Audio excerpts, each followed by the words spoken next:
പാർട്ട്ണറിൽ നിങ്ങൾ കണ്ടെത്തിയ പോരായ്മകൾ നിങ്ങളെ വല്ലാതെ അലട്ടുന്നുണ്ടെങ്കിൽ ഒരുപക്ഷെ നിങ്ങൾക്ക് ROCDയുടെ ലക്ഷണമായിരിക്കാം. Relationship OCD. നമ്മൾ OCD എന്ന് പറഞ്ഞ് കേട്ടിട്ടുണ്ടാകും. അതിന്റെ ഒരു സബ് ടൈപ്പ് തന്നെയാണ് റിലേഷൻഷിപ്പ് OCD അല്ലെങ്കിൽ ROCD എന്ന് പറയുന്നത്. അവിടെ നമുക്ക് രണ്ട് തരത്തിലാണ് പറയാൻ പറ്റുന്നത്. റിലേഷൻഷിപ്പ് സെന്റേർഡ് ആയിട്ടുള്ള OCD ഉണ്ടാകും, പാർട്ട്ണർ സെന്റേർഡ് ആയിട്ടുള്ള OCDയും ഉണ്ടാകും. ഇൻട്രൂസീവ് ആയിട്ടുള്ള, അതായത് അനിയന്ത്രിതമായിട്ടുള്ള, ആവർത്തിച്ചു വരുന്ന കുറേയധികം അൺവാണ്ടഡ് ആയിട്ടുള്ള തോട്ട്സ്. ഇത് തന്നെയാണ് എന്ത് ചെയ്യുന്നത്, റിലേഷൻഷിപ്പുകളെല്ലാം അല്ലാതെ ബുദ്ധിമുട്ടിക്കുന്ന തരത്തിലേക്ക് OCD പാറ്റേൺ കൊണ്ടുവരുന്നത്. ചില ചിന്തകൾ ആവർത്തിച്ചുണ്ടാകും. അതിനൊരു കോൺസ്റ്റന്റ് ആയിട്ടുള്ള റീഅഷുറൻസ് വേണമെന്ന് തോന്നും. അതിന് വേണ്ടിയിട്ട് ടെമ്പററി റിലീഫ് കിട്ടാൻ, താൽക്കാലിക ആശ്വാസത്തിന് വേണ്ടി നമ്മൾ റീഅഷുറൻസ് സീക്ക് ചെയ്യും. അങ്ങനെ തുടങ്ങുന്ന നിരവധി പ്രവണതകളാണ് റിലേഷൻഷിപ്പ് OCDയുടെ ഭാഗമായിട്ട് ഉണ്ടാകുന്നത്. അത് നമ്മൾ മനസ്സിലാക്കണം.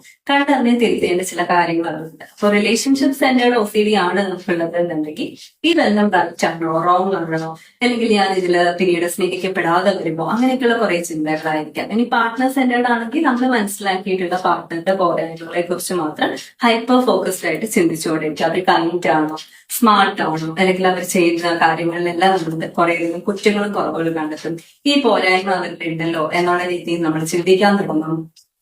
അപ്പൊ ഈ ഒരു പാറ്റേൺ കണ്ടിന്യൂ ചെയ്ത് പോവുകയാണെങ്കിൽ മനോഹരമായിട്ടുള്ള ഒരു ബന്ധം ആഗ്രഹിച്ച് ചെന്നവർക്ക് അത് കിട്ടാതെ പോകും അല്ലെ. അതിനൊക്കെ CBT പോലുള്ള തെറപ്പി വളരെ യൂസ്ഫുൾ ആണ്.